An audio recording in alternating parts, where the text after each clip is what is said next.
Hello, everybody. Welcome into the very first episode of the Deep Press Detroit Sports Show.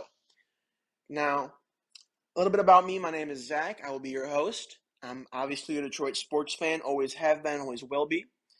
And I'm just a guy who likes to sit down and talk about how bad the Detroit sports teams are. And hopefully we'll get to talk about soon enough how good the Detroit sports teams are. Now, this is the very first episode, a nice little breakdown on the firing of Al Avila. Hopefully you guys will enjoy. And follow me on YouTube, the Deep Press Detroit Sports Show, and we'll get this thing rolling. Enjoy, everybody. Let me set the scene. It's July 29th, 1992. The now late and great Mike Mr. I Ilitch has just bought the Detroit Tigers for $83 million. The Detroit native, who was the son of Macedonian immigrants, who had even spent some time in the minor leagues for the Tigers before he enlisted in the Marine Corps. Ilitch, who also just so happens to be the owner of not only the Detroit Red Wings, but also Little Caesars. Coincidentally, Ilitch bought the Tigers from Tom Monahan, who just so happened to be the owner of Domino's Pizza. Ilitch, after successfully rebuilding the Red Wings, decided to try and take on the arduous task of trying to win a World Series, something that hadn't happened in the Motor City since 1984. Despite making it to the World Series, unfortunately Mr. I would pass before being able to complete the task. With the passing, the team was handed down to his son, Chris Ilitch, on February 14th, 2017. Okay, let's jump to modern day. So besides the Tigers making it to the World Series in 2012, losing 4-0 to the San Francisco Giants, the last time the Tigers were in the playoffs was 2014, which they were yet again swept, not by a World Series team, but by the Orioles in the ALDS, who then went on to get swept by the Royals in the ALCS. A year after this embarrassment, the Tigers promoted the then assistant to the GM to full-time GM, which subsequently started the worst rebuild in baseball history, perhaps even all of sports history. During his 7 years as GM in Detroit, Al Avila's record was .475 and .661, missing the playoffs every single year. His year with the most wins was 2016 with 86 wins, followed by back-to-back 64 and 98 seasons, which was then followed by his worst year of all, 2019, when the Tigers went just 47 and 114, going 22 and 53 against their in-division opponents, and with a negative 333 run differential. So Al's first big signing was Jordan Zimmermann just after Thanksgiving 2015 to a 5-year, $110 million contract. Now, to give Vila his credit, Zimmermann actually had been a very consistent pitcher over his last 155 starts with the Washington Nationals.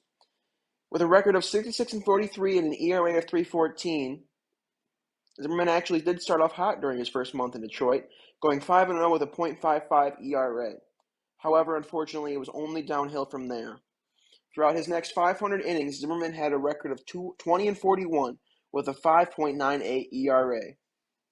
Other pitchers signed after Zimmermann, for example, Zach Greinke, who was signed December 4th, 2015. Greinke inked a 6-year, $206.5 million deal with the Diamondbacks. While Greinke would start the season a little shaky, keeping his ERA above 5 until May. However, by the end of the next year, the Diamondbacks were in the playoffs, and Greinke was one of the best pitchers in the MLB. While Greinke was 32 when he signed what was then the biggest contract in MLB history, and was seen by some to be considered a risky move since he was considered to be past his prime. While I get Avila might have not wanted to spend as much on a pitcher as the big-name signees, however, with the benefit of time, we now know that this was a horrible deal. Tigers ended up paying him $20+ million a year to be a reliever. Avila also has a horrible record with trades. One of, if not his worst trade, was the Justin Verlander trade in February 2017. In return for Justin Verlander, the Tigers got right-hander Franklin Perez, outfielder Daz Cameron, and catcher Jake Rogers. While I was pro-trading Verlander to allow him to chase a ring, that was the least he deserved after being in Detroit for so long. These prospects would not work out. Both Rogers and Cameron spent time in the majors with Detroit, and it's been a little lackluster so far. Over 3 seasons, Cameron has played 73 games with the Tigers with a .201 batting average and 5 home runs. Rogers has also played 73 games over 2 years, with a .182 batting average and 10 home runs. Perez, however, has not seen the majors yet and was shut down all of last season and has spent most of this season with the Lakeland Tigers in Florida. Meanwhile, to this day, Verlander still remains to be one of the best pitchers in the MLB. These are just a few of the horrible decisions Al has made during his time as the GM of the Detroit Tigers before, thankfully, being relieved of his duties on August 10th, 2022, finally ending his reign of terror in Detroit. Despite at the beginning of the season, when asked about the rebuild, Al stated the rebuild is over. Despite claiming this, with Al at the helm, the Tigers went 43-68 on this year. Now, I don't want to just talk shit on Al. One of the things he did that I actually like was the hiring of A.J. Hinch. I do like Hinch. I think he was blackballed from Houston with the trash can banging scandal. I really hope he can distance himself from that, because the last time we had a banging scandal in Detroit was in 2013 when Avisail Garcia banged Prince Fielder's wife. But I digress. I do like Hinch, and I do hope that he will turn the ship around with a competent front office. However, one thing that does worry me is the owner, bringing it all the way back to Chris Ilitch. Obviously, I was ecstatic when Al was finally fired, but if you're going to fire him on the home stretch of the season, why would you let him run your trade deadline? Chris must have already been planning on firing him. Now, I could be wrong, and I really hope that I am, but it just doesn't seem like Chris has the same drive and unwavering love for the city of Detroit and its sports teams that his father did.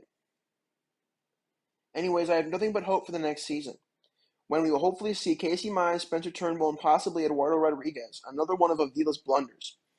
Paying him $14 million, and he's tried to ghost of the team for a while, only playing in 4 games with an 0-2 record and a 4.38 ERA. Now, I would like to clarify that now Eduardo Rodriguez has returned back to the team finally in the end of August after months of being away from the team, and he did start pitching again.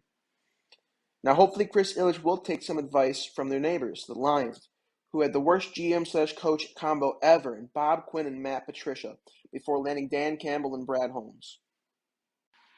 Now, I was a little hesitant with Campbell at first, especially after his first interview with the press and the biting kneecaps and all that. But realistically, especially after watching Hard Knocks, I have found a much new respect for Dan Campbell. I think he's the complete opposite of Matt Patricia, and I think it's just what we need in the city of Detroit. Obviously, Matt Patricia was someone who thought he knew the game.